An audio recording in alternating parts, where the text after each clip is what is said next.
그 3년이 되는 동안에 이 추수감사절이 저는 생명을 다시 살려주신 주님께 너무 감사해요. 그렇지만 제가 살면서 가장 약하고 지친 추수감사절은 제가 살면서 지금처럼 약하고 지친 데는 없었습니다. 제 속에 감사가 있지만 떠나간 교인들을 생각하면서 전 아직 치유되지 않았습니다. 회개했을지라도 치유는 받지 못합니다. 그 아픈 것을 저는 계속 겪고 있습니다. 이 시간에 그 속에서 주님만을 바라보려고 하고 있습니다.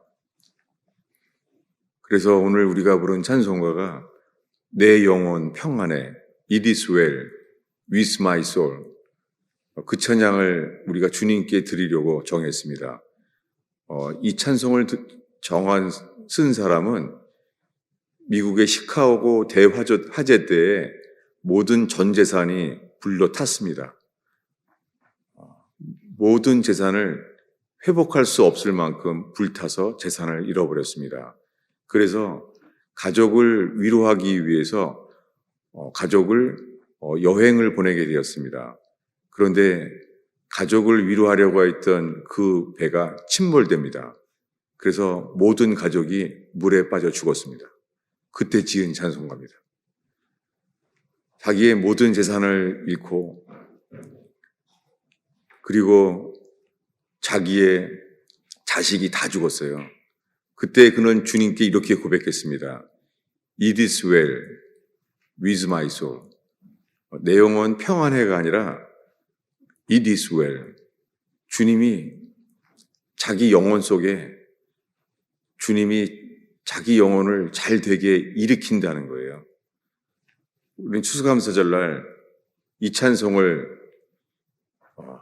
영원히 기억될 만한 이 찬송을 오늘 우리가 함께 불렀습니다. 오늘은 저 자신으로서는 살면서 가장 연약할 때의 추수감사절이에요. 그래서 나누기 원했던 것은 제가 평생의 금요 찬양, 저는 교회 개척의 시작도 금요 찬양에서 했어요. 주님을 찬양하기 위해서 금요 찬양을 시작했는데요. 그 중에서 가장 많이 우리가 부른 찬송이 오늘 읽은 말씀이에요. 역대하 20장의 여호사밧의 이야기예요. 여호사밧 왕 때에 적들이 쳐들어왔어요. 적들은 연합해서 쳐들어왔어요. 그리고 이제 예루살렘에 가까이 다가온 것이 얼마 안 남았어요. 준비할 수도 없었고 적들이 곧 다가오고 있습니다. 이때 여호사밧이 할 수 있는 것은 기도였습니다. 그래서 이렇게 기도했는데 역대하 20장 12절에 이렇게 기도합니다. 그의 기도가 성경에 기록되어 있어요. 여호와 하나님이여, 우리가 이 큰 무리를 대적할 능력이 없고 어떻게 할 줄도 알지 못하고 오직 주만 바라보나이다. 환경을 극복할 능력도 없고 어떻게 해야 될지 지혜도 없고 능력도 없고 지혜도 없는 절망. 그때 여호사밧과 함께 주만 바라보아요. 그때 13절에 말하기를 어린 자녀들과 어린아이가 함께 다 모두가 여호와 앞에 섰어요. 저희가 벌써 몇 년 동안 코로나 바이러스 때 전 같아요. 어린아이와 함께 다 예배하고 있습니다. 성경은 어린아이 성경과 어른 성경이 따로 없습니다. 성경은 어린아이로부터 노인에게까지 모든 일을 위한 적당한 성경입니다. 성경에 어떠한 절망의 위기 속에서도요, 어른으로부터 어린아이가 함께 말씀을 폈을 때에 주님이 회개의 역사를 주셨던 것을 기억합니다.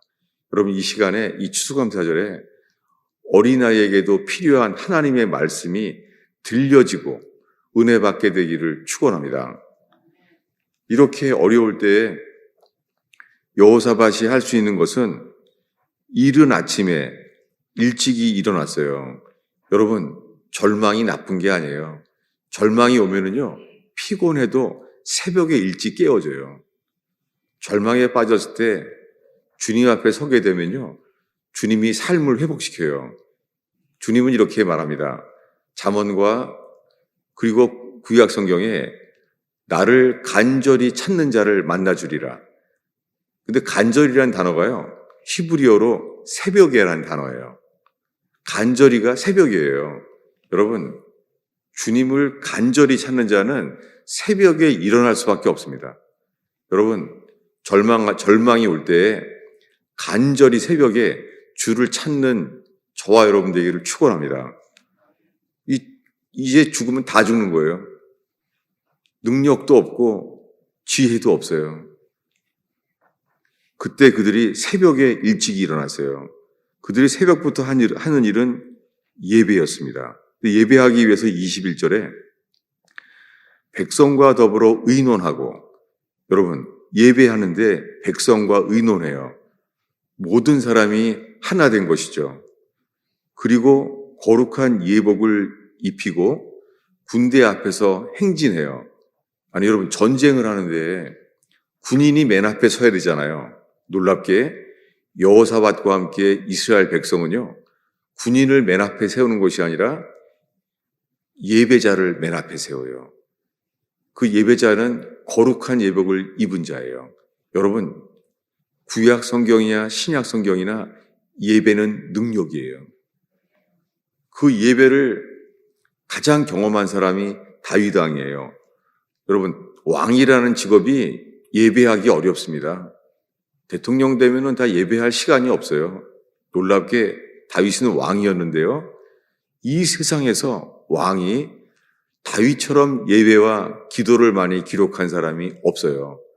여러분, 죽을 때까지요, 예배한 것을 후회하는 사람 없습니다. 예배하는 자는 절대 후회하지 않습니다. 여러분, 전심으로 새벽부터 예배가 회복되는 삶 되기를 축원합니다. 그때 21절에요. 이 절망에 곧 죽을 수 있는 전쟁 가운데요, 이렇게 예배했다고 그 찬송을 부른 가사를 기록했어요. 이 역대하라는 역사책이에요. 그날 부른 찬송과 가사를 기록했어요. 뭐냐면 여호와께 감사하세, 그는 인자하심이 영원하도다, 이렇게 하였다는 거예요. 여호사밧 왕은 이 제사장들이 함께 거룩한 예복을 입히고 왜 이 찬송을 부르게 했었을까요? 이 찬송은 다윗의 시편에 가장 많이 나오는 찬송이에요. 제가 이스라엘에서 7년을 살았잖아요. 제가 살고 있는 7년 동안 유대 그리스도인조차 찬송 중에 가장 많이 부른 찬송이 이 시편 찬송이에요. 히브리어는 이래요. 호둘 라도나이 킬 레올람 하시도, 주께 감사하세. 왜냐하면 그는 선하시며 인자하심이 영원하시도다. 놀랍게 여호사밧 왕은요, 지금 전쟁에 다 죽을 수 있는 위기 속에서요, 다윗 왕이 불렀던 시편의 찬송을 기억했어요. 이 똑같은 찬송은 솔로몬 왕이 성전을 봉헌했을 때도 똑같은 찬송을 드렸어요. 성전이 완성됐을 때 똑같은 이 찬송으로 노래했어요. 그 솔로몬 왕도 다윗 왕에게 예배가 힘이었던 것을 알았어요. 그래서 똑같은 찬송을 불렀어요. 호두 라도나이 기톱 레올라 마시도, 주께 감사하세. Give thanks to God because, 왜냐하면 His mercy is forever. 왜냐하면 그의 인자하심이 영원하시도다. 여러분, 전쟁에 죽을 수밖에 없는 상황이에요. 그때 우리들은 본능적으로요, 우리는 능력을 구하기 쉬워요. 지금 전쟁을 이길 수 없는 적들이 쳐들어왔는데 인간의 본성은 능력을 달라고 기도하기 쉬워요. 놀랍게 근데요, 여호사밧 왕은요, 우리에게 필요한 것은 능력이 아니라 그분의 인자하심을 찬양하는 거예요. 여러분, 인생을 만회할 수 없이 후회스럽고 회복할 수 없는 무능력한 삶에 서 있는 사람은 없습니까? 우리가 구할 것은 능력이 아니라 그분의 인자하심을 노래하는 것이에요.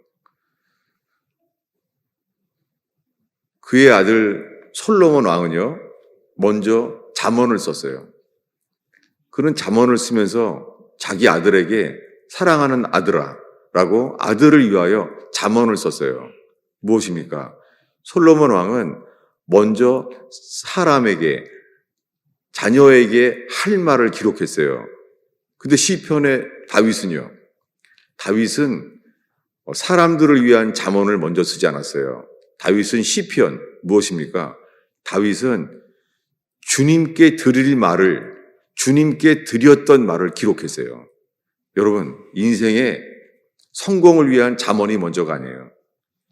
인생의 승리는 먼저 주님께 올릴 말이 기록되어야 돼요. 여러분, 많은 자녀들이 앉아 있는데요, 자녀들에게 하고 싶은 말을 기록해야 그것이 먼저 역사하지 않습니다. 자녀들에게 필요한 것을 그들에게 할 말이 필요한 것이 아니라 자녀를 주님께 올려드린 시편의 기도가 있는 가족 되기를 축원합니다. 이게 성경의 순서도 진리라는 것입니다.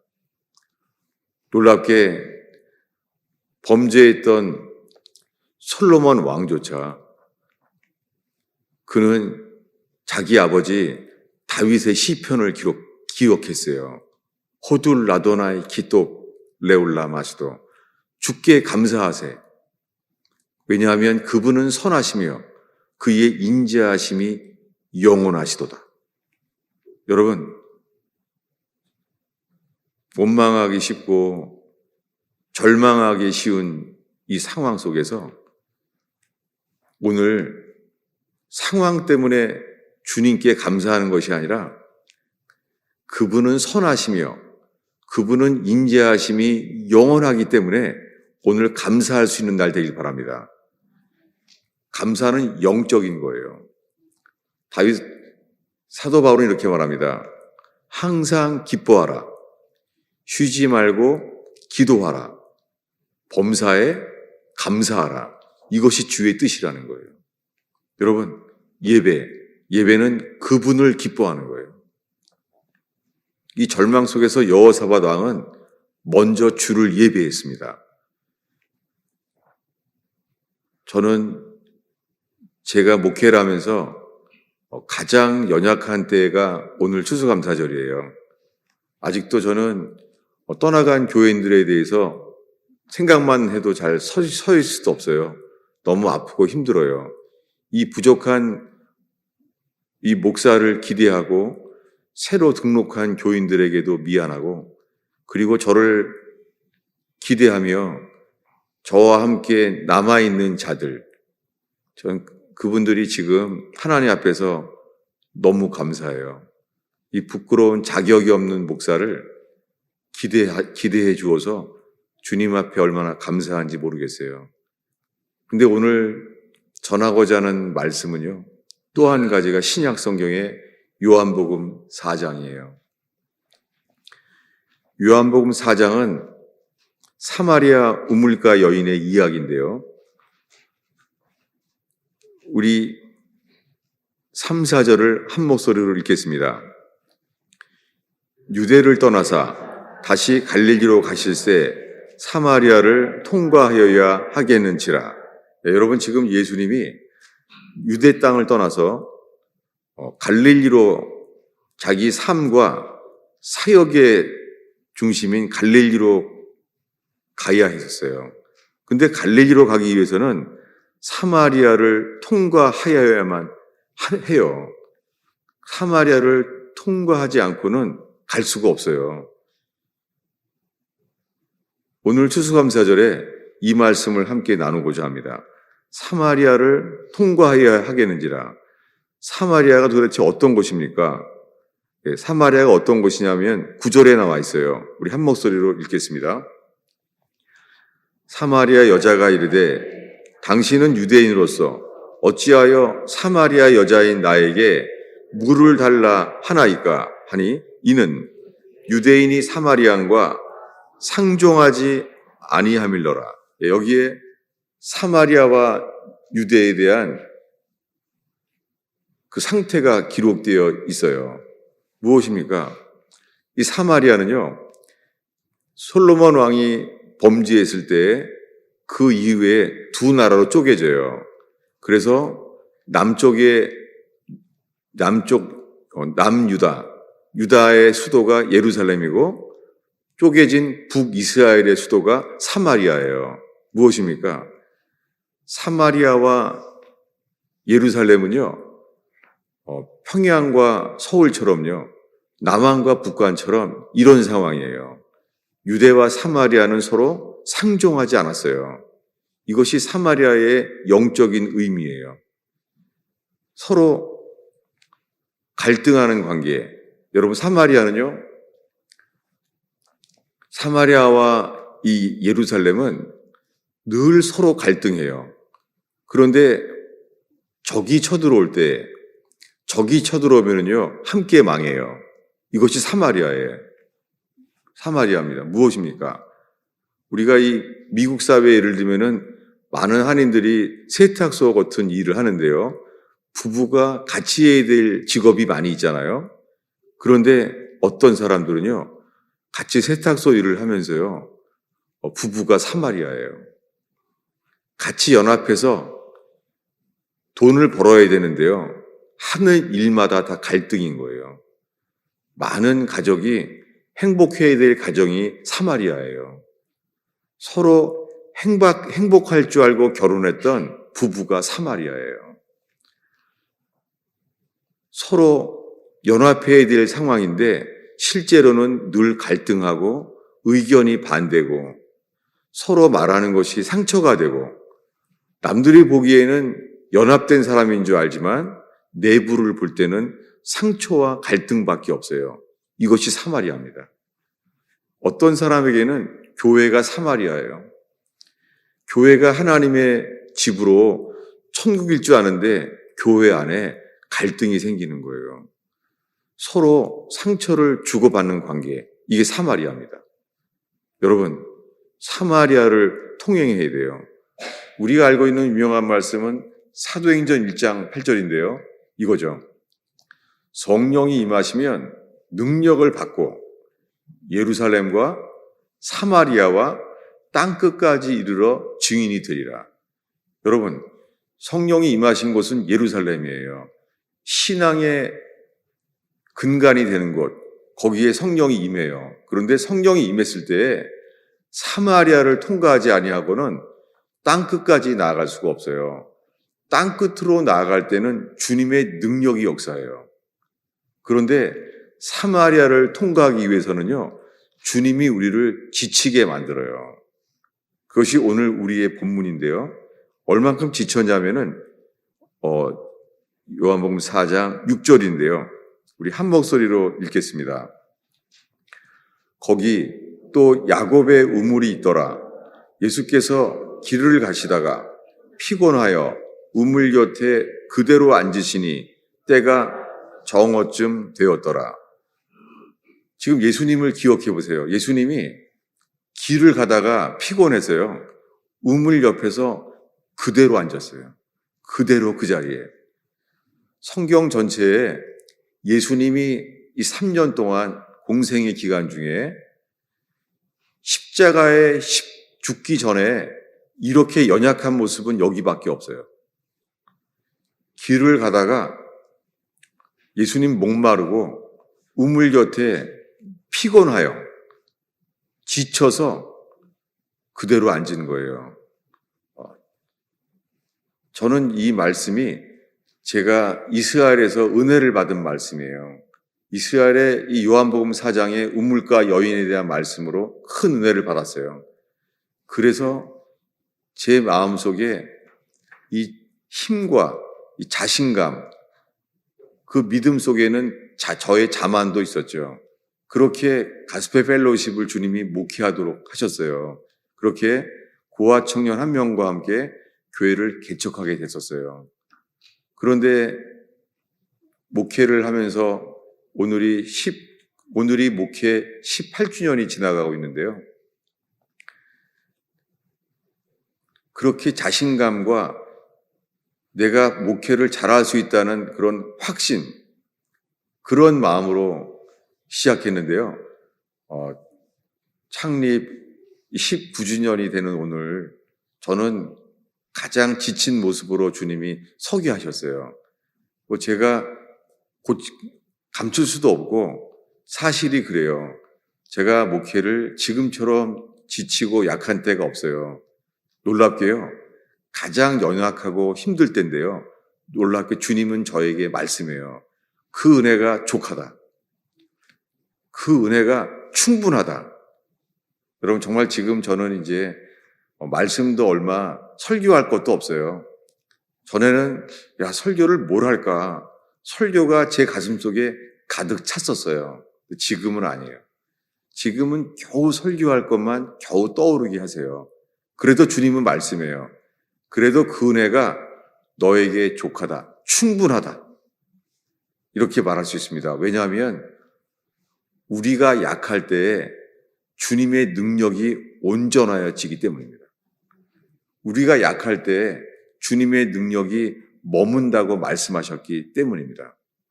놀랍게 그 말을 했던 이 고린도 후서에 그 은혜가 내게 충분하다. 그 음성으로 말했을 때가 사도 바울에게요. 기도가 응답되지 않았을 때예요. 됐다. 그 정도는 됐다. 그리고 주님은 오히려 교만해질까 봐 사탄의 가시, 육체의 가시를 넣었다는 거예요. 주님이 치유도 주지 아니하시고 괜찮다는 거예요. 육체에 아픔이 있는데도요. 주님이 충분하다는 거예요. 이 고린도 후서가 사도 바울의 사마리아예요. 고린도 후서는 우리가 아는 대로 새벽 기도에 제가 가장 많이 설교한 것이 고린도 후서 1장 8, 9절이에요. 무엇입니까? 아시아에서 당한 환난을 너희가 기억하기를 바란다. 힘에 지나도록 심한 고생을 해서 살 소망까지 끊어지고 마음에 사형 선고를 받은 줄 알았다는 거예요. 뭐예요? 주님이 고린도 교회에게 사도 바울이요. 지치고 힘들어서요. 이제 목회 그만하라는구나. 주님이 사도 바울을 지치게 했다는 거예요. 2장에 가서는요. 드로아의 이름에 내 동역자 디도를 만나지 못함으로 사역이 열렸는데도요. 사역을 하지 못하고 떠나갔다는 거예요. 이 고린도서 2장에서는 사도 바울이 사역이 열렸는데도 목회를 할 수 없을 만큼 약했어요. 그는 그저 디도만을 찾았어요. 이렇게 고린도서는요.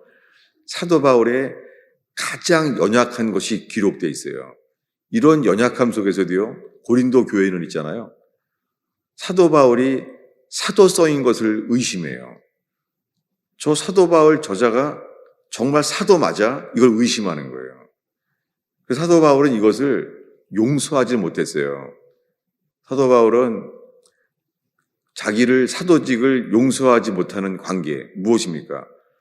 고린도 교회와 고린도 후서와 사도 바울은요. 그들의 사마리아예요. 서로 껄끄러운 관계인 거예요. 놀랍게 성경은 이 요한복음 4장이나 사도 바울의 사마리아에 대한 곳인 고린도 교회나 관계가 파괴될 때에 주님은 우리를 지치게 합니다. 예배를 드릴 수 없을 만큼 우리를 힘이 없게 만들어요. 놀랍게 사마리아를 통행하여야 하겠는지라. 주님은 예수님이 사마리아를 통과할 때요. 그를 약하게 하셨어요. 지치게 하셨어요. 서 있을 수도 없을 만큼 주저앉았어요. 그리고 예수님이 먼저 말했어요. 나는 목마르다고. 내게 물을 좀 달라고. 예수님에 대한 공생의 복음서 전체에서요, 십자가에 죽기 전에 이렇게 연약한 예수님의 모습은 이 요한복음 4장에만 기록되어 있어요. 너무 약한 거예요. 내게 물을 달라라고 말했습니다. 여러분, 저는 그동안 이제 수많은 교인들이 떠나갔어요. 그분들이 만나게 되면 저에게 그분들은 제가 만나면 어색하고 식당에서 부닥치면은 인사하기도 힘들고, 저는 이제 뉴저지에 저의 사마리아가 아주 많아요. 저는 그곳에서 주님이 그 은혜가 충분해. 기도 응답이 안 돼도 주님은 저에게 말해요. 기도 응답이 안 되는 것도 나의 뜻이야. 그 정도는 너에게 충분해. 저는 지금 많이 약해요. 내가 설교를 얼만큼을 더 하게 하실까? 제가 목말라요. 제가 살면서요, 전 하나님 말씀이 괴로울 때, 괴로움이 마비가 될 때까지 성경을 읽었어요. 괴로울 때, 눈물 날 때 성경을 읽으면은요, 이 창문에 떨어지는 유리창의 빗물처럼 말씀이 하나도 안 들어와요. 그래도 눈물 나도 괴로워도 통증이 멈출 때까지 성경을 읽었어요. 놀랍게 신실하신 주님께서 저는 성경 말씀에 은혜를 받게 해주셨어요. 저는 그때부터 지금까지 성경이 굶주린 적이 없어요. 성경은 저에게 생명의 떡이에요. 저는 감옥에 가도 아마 죽을 때까지 성경이 열릴 것 같아요. 성경은 살아있는 하나님의 말씀이에요. 성경은 저에게 생명의 떡이에요. 그런데요, 저는 늘 기도가 막혀 있었어요. 그 기도는 주님에 대한 실망, 저의 기도를 응답하지 않으시고 왠지도 모르고 도대체 왜 이런 일이 있는지, 제 삶 속에 왜 내게 이러한 일이 있는지 저는 성경의 능력을 구하게 만들지 않았어요. 주님은 저에게 축복을 구하게 만들지 않았어요. 이것이 저에게 족한 은혜예요. 그 속에서 성경의 가장 중요한 것은 능력이 아니라 하나님의 뜻, 주의 뜻이라는 걸 알게 됐습니다. 여러분, 이해할 수 없는 고통, 이해할 수 없는 불행, 이해할 수 없는 실패, 거기에요, 주님만 예배할 때 주님의 뜻이 드러나져요. 왜 요셉이 형제들의 시기로 팔려가야 되는지, 왜 보디발의 아내가 누명을 써서 감옥에 가야 되는지, 왜 꿈을 해몽해 주는데 그 꿈을 해몽해 줬던 그 술간원이 살아났는데 왜 자기를 또 까먹었는지 이해할 수 없는 일들이 계속되는 거예요. 놀랍게요, 그 요셉에게요, 주의 뜻이 드러나져요. 주의 뜻이 드러날 때 의로운 태양처럼 주님의 뜻이 나타날 때 우리는 주님을 찬송하게 됩니다. 왜 사울왕이 자기를 죽이려고 하는지 다윗은 왠지도 모르고 도망다니는데 그는 예배해요. 그것이 시편입니다. 시편 150장 이 긴 시편 속에요, 놀랍게 시편은요, 다윗이 눈물로 기도하면서 쓴 기도인데요, 그 기도하는 동안에요, 다윗이 사울왕을 변화시킨 적이 없어요. 사울왕은 변화되지 않았어요. 놀랍게 다윗을 죽이려고 하고 도망가야만 하는 그 사울왕으로 인하여 다윗이 변화받은 기록이 시편입니다. 여러분, 우리의 가족 속에 사마리아가 있을 수 있어요. 부부가 갈등인 거예요. 그냥 가족이 고통인 거예요. 뭘 말해도 뜻이 반대인 거예요. 뭘 말해도 서로 안 맞는 거예요. 여러분, 이대로 죽을 때까지 그럴 수도 있어요. 언제까지요? 주의 뜻이 성취될 때까지. 그때 아기가 태어나면 해산의 고통이 다 사라지는 것처럼 주의 뜻이 나타날 수 있습니다. 여러분, 지금 우리에게 구하는 것은 능력과 지혜가 아니에요. 우리가 구하는 것은 주의 뜻이에요. 그 주의 뜻이 드러날 때 다윗은 노래해요. 놀랍게 성공했던 솔로몬 왕은 예배를 잊어버렸고 그는 이렇게 고백해야만 했었어요. 전도서에 헛되고 헛되니 모든 것이 헛되도다. 풀은 마르고 꽃이 시드는 것과 같이 인생이 허무하다. 놀랍게요. 고난받은 다윗은요. 그 억울함 속에서 주님만을 예배하는데요. 그는 죽을 때 이렇게 말했어요. 나의 삶은 햇빛에 싹시 꽃이 피는 것과 같도다. 무엇입니까? 인생의 승리의 비결은 예배입니다. 이 여자도 그랬습니다. 여러분, 이 사마리아 여자가 누굽니까? 남편이 5이었어요. 성경에 남편을 5이나 바뀐 여자는 거의 없습니다. 어떤 사람입니까, 이 사람은? 그래서 정오에 우물에 왔어요.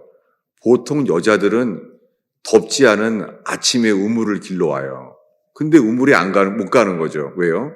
사람들이 수군거리고 비난하고 저 더러운 여자, 우리 동네에 더러운 여자.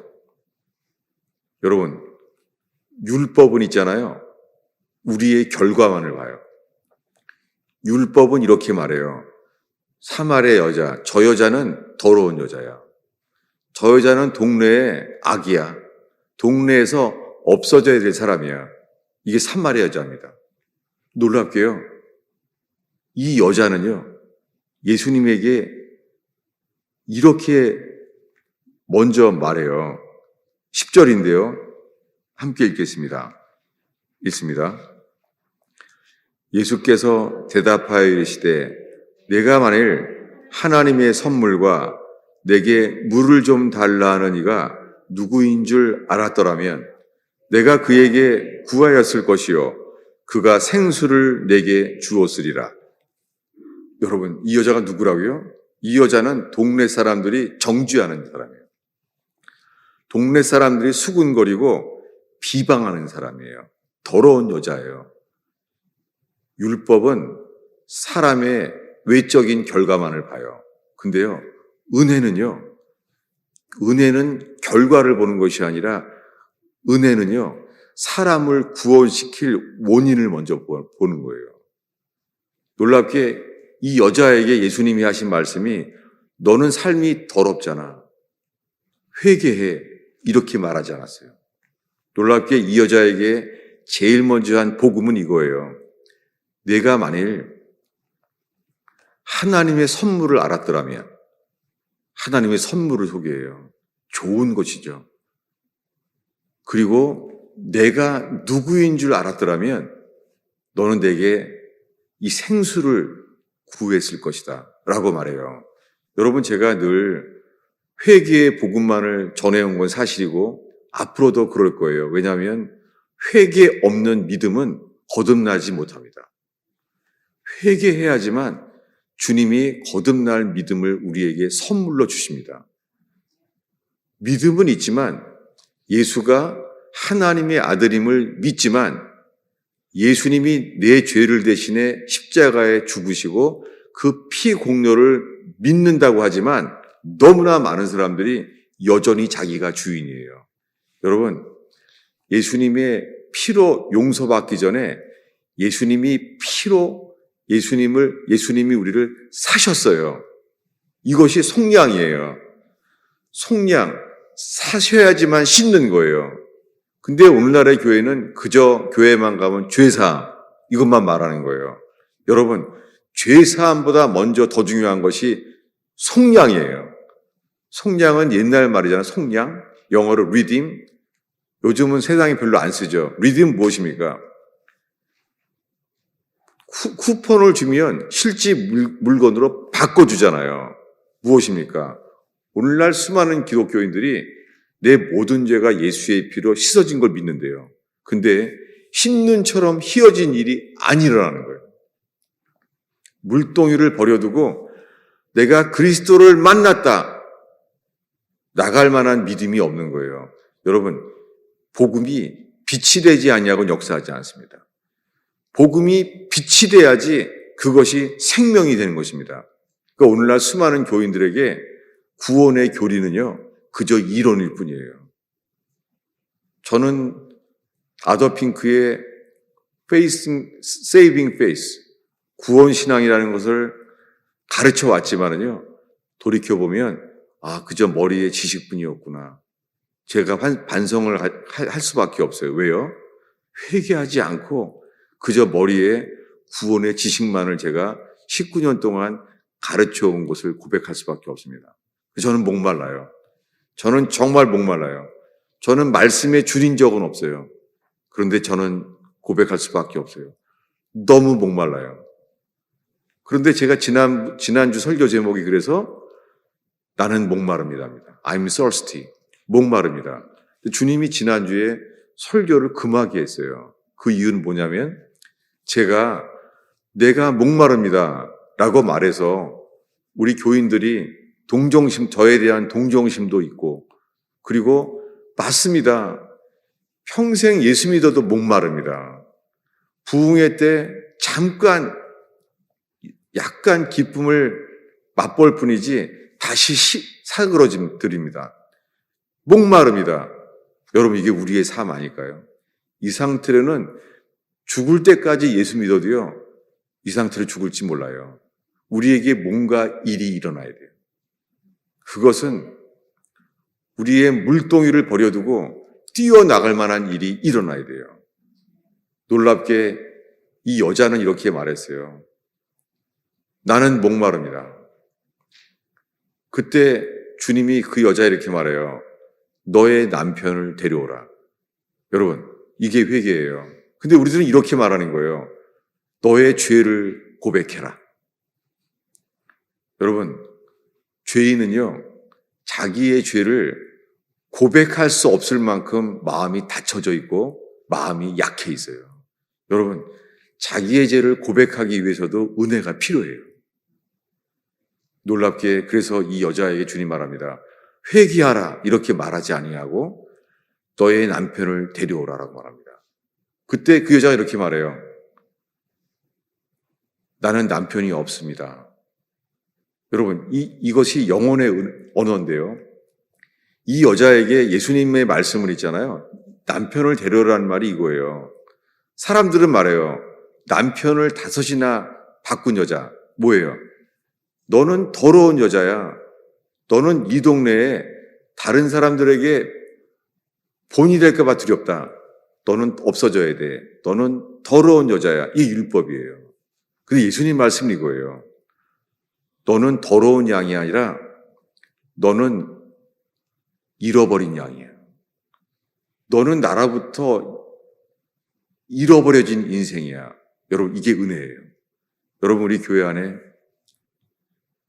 죄인들이 교회에 올지라도, 동네에 욕먹는 죄인들이 올지라도, 여러분, 우리의 언어가, 우리의 안목이요. 주님으로부터 잃어버린 영혼이 왔구나. 이렇게 섬기는 교회가 되길 축원합니다. 근데요, 이 예수님의 생명이 없다면 우리는 율법 가운데 이렇게 생각하기 쉬워요. 이 동네에 죄 지은 사람이 왔구나. 이렇게요. 놀랍게 이 여인에게, 동네가 다 욕하는 이 여인에게 예수님의 말씀은 똑같습니다. 너의 남편을 데려오라. 이 말은 뭐냐면, 저 여자는 너는 내게 나의 잃어버린 양이야. 사람들은 너를 더러운 여자라고 하지만 내게 너는 외로운 여자야. 너는 나 없이는 채울 수 없는 외로운 여자예요. 놀랍게 이 여자에게 말합니다. 네 말이 맞다. 네가 전에 남편이 5이 있었지만 그는 남편이 아니고 이제 있는 사람도 아니다. 무엇입니까? 이 여자가 추구했던 것은 하나예요. 하나님 외에는 채울 수 없는 공간. 여러분, 돈을 아무리 벌어도요, 채울 수 없는 영혼이 있습니다. 이 영혼은 돈으로 채울 수 있는 게 아닙니다. 가정이 아무리 행복해져도요, 여러분, 가정이 별로 행복하지 않아서 모르는가 본데, 가정이 행복해져도요, 이 영혼은 채워지지 않습니다. 주님은 이런 사람들을 찾아오십니다. 그리고 그들에게 말하는 거예요. 너는 나의 잃어버린 양이다. 너는 나 외에는 이 세상에 어떤 성공과 행복과 쾌락도 너는 채울 수가 없다. 놀랍게 이 여자에게 주님은요, 너의 더러운 것을 주목하지 마라. 너는 나를 주목해라. 나는 너에게 선물이 뭔지를 내가 너에게 말하겠다. 하나님의 선물이 있다. 그것이 무엇입니까? 생수입니다. 여러분, 우리는 성령인 생수라는 걸 알아요. 그렇지만 이론적으로 성령이 생수라는 걸 아는 동안에도 있잖아요. 동시에 우리는 율법으로 막혀요. 왜요? 예수님은 이 여자에게 바로 말했어요. 네가 나에게 구하였으면 그에게 생수를 주었으리라.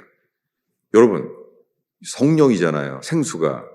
아니, 지금 요한복음 4장은 공생의 시작 때 쓴 거예요. 아니, 예수님이 십자가에 죽어야지만 성령이 임하잖아요.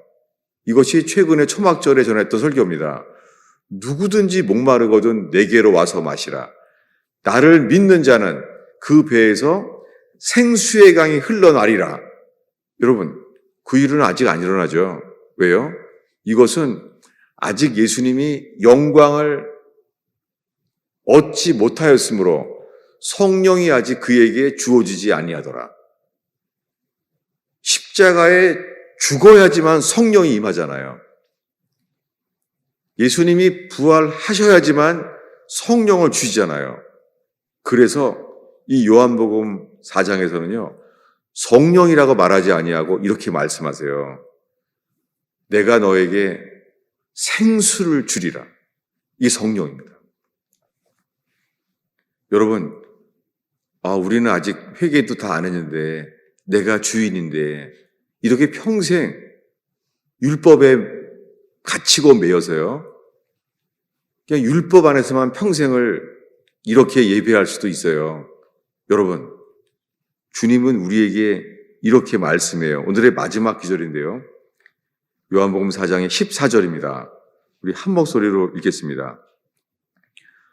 내가 주는 물을 마시는 자는 영원히 목마르지 아니하리니 내가 주는 물은 그 속에서 영생하도록 솟아나는 샘물이 되리라. 여러분, 이것은 성령이에요. 여러분, 샘물이 뭐예요? 샘물이요. 샘물은 스프링 워터잖아요. 여러분, 물이라는 게 어떻게 어디로 흘러요? 물은 위에서 아래로 흐르잖아요. 여러분, 생명이 되는 물은요, 아래로 흐르지 않아요. 생명이 되는 물은요, 이 중력을 이기고 아래에서 위로 흘러요.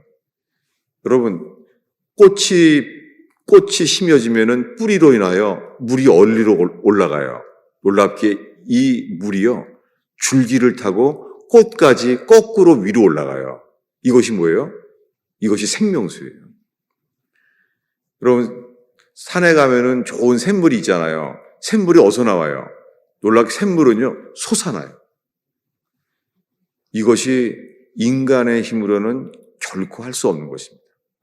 이것은 이 땅에 오신 하나님의 아들만이 우리에게 하시는 일입니다. 여러분, 우리에게 필요한 것은 종교적인 활동이 아니에요. 이것은 이 땅에 오신 예수님만이 하실 수 있는 일. 십자가에 죽기 전에 아직 때가 되지도 않았는데, 여자여, 내 때가 이르지 아니하였나이다. 그런데도 주님은요, 물로 포도주를 바꾸시는 분이세요. 때가 되지 않았지만, 때가 안 됐는데도, 여러분, 우리 속에 율법은 말해요. 넌 아직 회개도 하지 않았잖아. 넌 아직 바뀔 게 많잖아. 우린 이렇게 말해요. 율법이 주는 것은 절망이에요. 놀랍게 주님은 아직 때가 되지 않아도 주님의 긍휼은요, 그가 무엇을 말씀하시든지 그대로 하라. 그대로 할 때에 물로 포도주를 바꾸시는 분입니다. 놀랍게 이 이름도 모르는 남편을 5명이나 바꿨던 그 여자의 마음이 물이 포도주가 돼요. 그의 마음이 생수가 터진 거예요. 그 속에서 솟아나는 샘물이 그에게 나오는 거예요.